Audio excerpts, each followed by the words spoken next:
sold. Happy bastard shines like gold. A click away, a smile begin. Hello, ഒരു ചോദ്യം ചോദിക്കട്ടെ. നിങ്ങളുടെ business മുന്നോട്ട് പോകുന്നത് എല്ലാം ശരിയാവും എന്നൊരു പ്രതീക്ഷയുടെ പുറത്ത് മാത്രമാണോ? ആണെങ്കിൽ നമുക്കത് മാറ്റിയെഴുതാം. വെറും ഹോപ്പ് വെച്ചോടുന്ന ഒരു വണ്ടിയിൽ നിന്ന് കൃത്യമായി ഡിസൈൻ ചെയ്തൊരു എഞ്ചിനിലേക്ക് നമ്മുടെ ബിസിനസ്സിനെ എങ്ങനെ മാറ്റാമെന്ന് നോക്കിയാലോ? ഓക്കെ, നമുക്ക് നേരെ കാര്യത്തിലേക്ക് കടക്കാം. ഈ ചോദ്യം ഒന്ന് ശ്രദ്ധിച്ചു കേൾക്കൂ. ഒരേ ബിസിനസ്, ഒരേ നഗരം, എന്നിട്ടും എന്തുകൊണ്ടാണ് ചിലർ മാത്രം ബിസിനസ്സിൽ വലിയ സാമ്രാജ്യങ്ങൾ കെട്ടിപ്പടുക്കുന്നത്? അതേസമയം നമ്മളിൽ ഭൂരിഭാഗം പേരും എവിടെ തുടങ്ങിയോ അവിടെ തന്നെ കുടുങ്ങിപ്പോകുന്നു. ഇതിന്റെ ഉത്തരം എന്താണെന്നറിയുമോ? ഭാഗ്യം അതെന്തായാലുമല്ല. അതെ, കാരണം ഭാഗ്യമല്ല. അതിന്റെ ഒറ്റ ഉത്തരം ഇതാണ്: ഡിസൈൻ. നമ്മളിൽ പലരും വിശ്വസിക്കുന്ന ഒരു ഫോർമുലയുണ്ട്. ഒരു നല്ല പ്രോഡക്റ്റ് ഉണ്ടാക്കുക, കഠിനാധ്വാനം ചെയ്യുക, പിന്നെ കുറച്ച് പ്രതീക്ഷയും. പക്ഷെ വിജയിച്ച ബിസിനസ്സുകളൊക്കെ നോക്കിയാൽ ഒരു കാര്യം മനസ്സിലാകും: അതൊന്നും വെറുതെ സംഭവിച്ചു പോയതല്ല. അവയെല്ലാം കൃത്യമായി ഡിസൈൻ ചെയ്തെടുത്തതാണ്. ആ ഒരു വാക്ക്, ഡിസൈൻ, അതാണ് എല്ലാ വ്യത്യാസവും ഉണ്ടാക്കുന്നത്. ശരി, അപ്പൊ നമുക്ക് ആദ്യത്തെ സ്റ്റെപ്പിലേക്ക് കടക്കാം. ഒരു ബിസിനസിന്റെ ഏറ്റവും നിർണായകമായ ഒരു ഘട്ടം. ഓരോ ബിസിനസ്സുകാരനും ഒരിക്കലെങ്കിലും നേരിടേണ്ടി വരുന്ന ഒരു തെരഞ്ഞെടുപ്പ്. എന്താണത്? വാറൻ ബഫറ്റിന്റെ ഈ ഒരു വാചകം മാത്രം മതി കാര്യങ്ങൾ മനസ്സിലാക്കാൻ.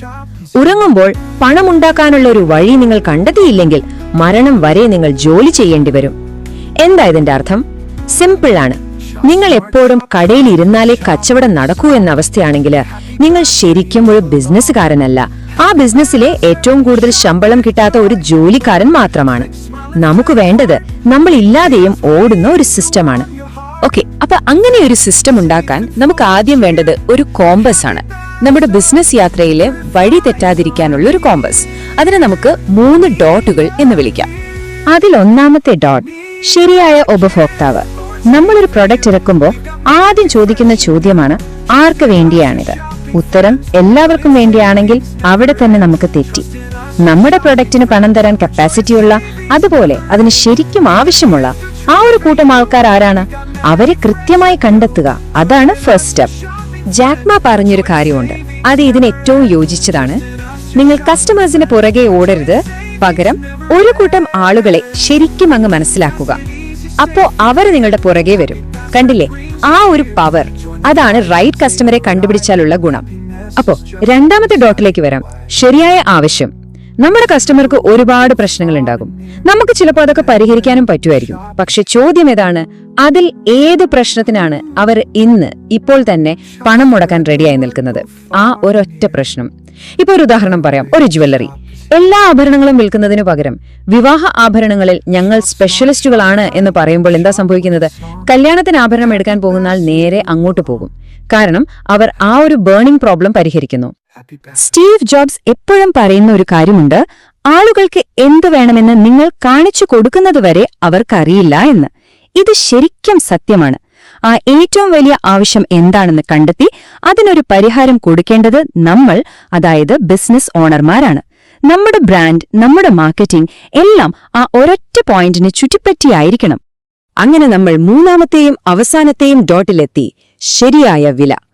കസ്റ്റമർക്ക് നോക്കുമ്പോൾ ഹോ, ഇത് നല്ലൊരു ഡീലാണല്ലോ, ഇതൊന്ന് ട്രൈ ചെയ്ത് നോക്കാം എന്ന് തോന്നണം. അതേസമയം നമുക്ക് നല്ലൊരു ലാഭവും കിട്ടണം. ഇവിടെ നമ്മൾ ഓർക്കേണ്ട ഒരു കാര്യമുണ്ട്. ലാഭം വരുന്നത് കസ്റ്റമറുടെ കയ്യിൽ നിന്നും മാത്രമല്ല, നമ്മുടെ സ്വന്തം ഓപ്പറേഷൻസ് എത്രത്തോളം എഫിഷ്യന്റ് ആണെന്നതിനെയും ആശ്രയിച്ചിരിക്കും. ഓക്കെ, അപ്പൊ നമ്മുടെ കോമ്പസ് സെറ്റായി. ഇനി വേണ്ടത് ഒരു മാപ്പാണ്. ഒരു ഗൂഗിൾ മാപ്പ് പോലെ. നമ്മളിപ്പോ എവിടെയാണ് നിൽക്കുന്നത്, ഇനി എങ്ങോട്ടാണ് പോകേണ്ടത് എന്നൊക്കെ കാണിച്ചു തരുന്ന ഒരു മാപ്പ്. അതാണ് ഈ 5 സ്റ്റേജുകളുള്ള ബിസിനസ് ഗ്രോത്ത് മാപ്പ്. ഈ മാപ്പിൽ 5 സ്റ്റേജുകളുണ്ട്. നമുക്ക് പെട്ടെന്നൊന്ന് നോക്കാം. സ്റ്റേജ് 1 സ്ട്രഗിൾ, അതായത് എങ്ങോട്ട് പോകണമെന്നോ എന്ത് ചെയ്യണമെന്നോ ഒരു ഐഡിയയുമില്ലാത്ത അവസ്ഥ. സ്റ്റേജ് 2 സർവൈവൽ, ബിസിനസ് ഓടുന്നുണ്ട് പക്ഷെ ഓണറുടെ കയ്യിൽ കാശൊന്നുമില്ല. സ്റ്റേജ് 3 സ്റ്റെബിലിറ്റി, ലാഭമൊക്കെയുണ്ട് പക്ഷെ ഇപ്പോഴും കടയിലെ എല്ലാ പണിയും ചെയ്യുന്നത് നമ്മൾ തന്നെയാണ്. സ്റ്റേജ് 4 സക്സസ്, നമ്മളില്ലാതെയും കാര്യങ്ങൾ നോക്കാൻ ഒരു ടീമായി. സ്റ്റേജ് 5 സ്കെയിൽ, ഒരു പ്രൊഫഷണൽ മാനേജ്മെന്റ് ടീം ബിസിനസിനെ അടുത്ത ലെവലിലേക്ക് കൊണ്ടുപോകുന്നു. ഒന്ന് സത്യസന്ധമായി ചിന്തിച്ചു നോക്കൂ, നിങ്ങളുടെ ബിസിനസ് ഇപ്പോൾ ഈ 5ൽ ഏത് സ്റ്റേജിലാണ്? ഇത് തിരിച്ചറിയാതെ നമുക്ക് മുന്നോട്ടു പോകാൻ പറ്റില്ല. ഇൻഫോസിസിന്റെ നാരായണമൂർത്തി പറഞ്ഞൊരു കാര്യമുണ്ട്: വളർച്ച വേദനാജനകമാണ്, മാറ്റവും വേദനാജനകമാണ്. എന്നാൽ നിങ്ങൾ അർഹിക്കാത്ത ഒരിടത്ത് കുടുങ്ങിക്കിടക്കുന്നതിനേക്കാൾ വേദനാജനകമായി മറ്റൊന്നുമില്ല. ഈ ഒരു വാചകം മതി അല്ലേ, സ്റ്റക്കായി പോകുന്നതിന്റെ വേദന എത്ര വലുതാണെന്ന് നമ്മളെ ഓർമ്മിപ്പിക്കാൻ. അപ്പോ അടുത്ത ഘട്ടത്തിലേക്ക് പോകാൻ റെഡിയല്ലേ? ശരി, മാപ്പിൽ നമ്മൾ എവിടെയാണെന്ന് കണ്ടുപിടിച്ചു. ഇനി മുന്നോട്ടു പോകാൻ എന്തു വേണം? ഒരു എഞ്ചിൻ വേണം. നമുക്ക് സ്ഥിരമായി മുന്നോട്ടു പോവാനുള്ള ഊർജം തരുന്ന സിസ്റ്റങ്ങൾ. അതാണ് നമ്മുടെ ബിസിനസ് എഞ്ചിനുകൾ. നിങ്ങൾക്ക് എങ്ങനെയാണ് കസ്റ്റമേഴ്സിനെ കിട്ടുന്നത്? വേർഡ് ഓഫ് മൗത്ത് വഴിയാണോ? അത് നല്ലതാണ്, നമ്മുടെ ക്വാളിറ്റിയുടെ തെളിവാണ്. പക്ഷേ അതിലൊരു പ്രശ്നമുണ്ട്. അത് നമുക്ക് കൺട്രോൾ ചെയ്യാൻ പറ്റില്ല. ചിലപ്പോൾ കിട്ടും, ചിലപ്പോൾ കിട്ടില്ല. പക്ഷേ ഒരു മാർക്കറ്റിംഗ് എഞ്ചിൻ അങ്ങനെയല്ല. അത് എല്ലാ ദിവസവും കൃത്യമായി നമുക്ക് വേണ്ടി പ്രവർത്തിക്കും. പ്രവചിക്കാൻ പറ്റുന്ന സ്ഥിരമായ ഒരു കസ്റ്റമർ ഫ്ലോ ഉണ്ടാക്കും. അതാണ് വ്യത്യാസം. ഒരു കാറിന് 4 ടയറുകൾ പോലെ ഒരു ബിസിനസ്സിന് ഈ 4 എഞ്ചിനുകൾ അത്യാവശ്യമാണ്. 1. മാർക്കറ്റിംഗ്, കസ്റ്റമേഴ്സിനെ നിരന്തരം നമ്മളിലേക്ക് ആകർഷിക്കുന്നു. 2. സെയിൽസ്, ആ വരുന്നവരെ പണം തരുന്ന കസ്റ്റമേഴ്സാക്കി മാറ്റുന്നു. 3. ഓപ്പറേഷൻസ്, നമ്മൾ വാക്കുകൊടുത്ത പ്രോഡക്റ്റോ സർവീസോ കൃത്യമായി കൊടുക്കുന്നു. 4. അക്കൗണ്ട്സ്, കണക്കുകളും നിയമപരമായ കാര്യങ്ങളും ക്ലിയറാക്കുന്നു. ഈ 4 എഞ്ചിനുകളും ഒരുമിച്ച് പ്രവർത്തിക്കുമ്പോഴേ ബിസിനസ് ശരിയായ ട്രാക്കിൽ ഓടും. നമ്മുടെ ബിസിനസ് യാത്രയിലെ ഏറ്റവും പ്രധാനപ്പെട്ട, ഒരുപക്ഷെ ഏറ്റവും ബുദ്ധിമുട്ടുള്ള ഭാഗത്തേക്കാണ് നമ്മൾ ഇനി കടക്കുന്നത്. അത് ബിസിനസിനെ കുറിച്ചല്ല, ബിസിനസ് ഓണറിനെ കുറിച്ചാണ്. നമ്മുടെ വ്യക്തിപരമായ ഒരു മാറ്റം. ഒരു കാര്യം മനസ്സിലാക്കുക, നിങ്ങളുടെ ബിസിനസ്സിന് നിങ്ങളെക്കാൾ വലുതായി വളരാൻ കഴിയില്ല. നിങ്ങൾ വളർന്നാലേ ബിസിനസ്സും വളരൂ. നേരത്തെ പറഞ്ഞ സ്റ്റെബിലിറ്റി സ്റ്റേജിൽ കുടുങ്ങിപ്പോകുന്നവരുടെ പ്രധാന പ്രശ്നം ഇതാണ്. അവരെല്ലാം സൂപ്പർ ഡൂവർമാരായിരിക്കും. എല്ലാം തനിയെ ചെയ്യണം. ആ ശീലത്തിൽ നിന്നും മാറി മറ്റുള്ളവരെ കൊണ്ട് കാര്യങ്ങൾ ചെയ്യിപ്പിക്കുന്ന, അവരെ വളർത്തുന്ന ഒരു ലീഡറായി നമ്മൾ മാറണം. അതാണ് അടുത്ത സ്റ്റെപ്പ്. ലീഡർഷിപ്പിനെ കുറിച്ച് ജോൺ മാക്സ്വെൽ പറഞ്ഞത് എത്ര ശരിയാണ്. ശരിക്കുള്ള നേതാക്കന്മാർ അവരുടെ പവർ കൊണ്ടല്ല മഹാന്മാരാകുന്നത്, മറിച്ച് മറ്റുള്ളവർക്ക് പവർ കൊടുക്കാനുള്ള കഴിവ് കൊണ്ടാണ്. നമ്മൾ നമ്മുടെ ടീമിനെ എത്രത്തോളം എംപവർ ചെയ്യുന്നോ അത്രത്തോളം നമ്മുടെ ബിസിനസ് വളരും. കൺട്രോൾ ചെയ്യുകയല്ല, എംപവർ ചെയ്യുകയാണ് വേണ്ടത്.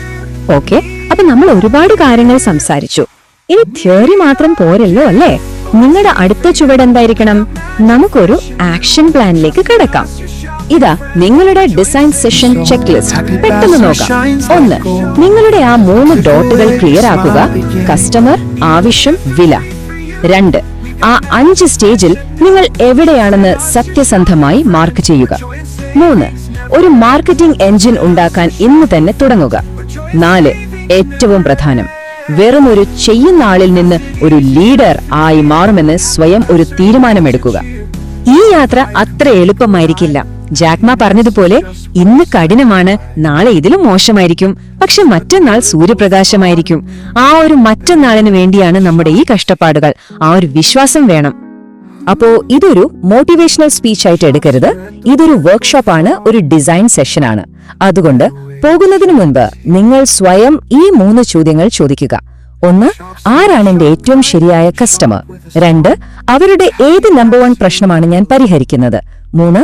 അടുത്ത 12 മാസത്തിനുള്ളിൽ അടുത്ത സ്റ്റേജിലേക്ക് കടക്കാൻ ഞാൻ ചെയ്യാൻ പോകുന്ന ആ ഒരൊറ്റ കാര്യം എന്താണ്? ഈ ചോദ്യങ്ങൾക്ക് ഉത്തരം കണ്ടെത്തി നമുക്ക് നമ്മുടെ ബിസിനസിനെ വെറും പ്രതീക്ഷയിലല്ല, കൃത്യമായ ഡിസൈനിൽ കെട്ടിപ്പടുക്കാം. നന്ദി. In a world where dreams are bought and sold, happy Basler shines like gold. A click away, a smile begins, where every card is full of wins.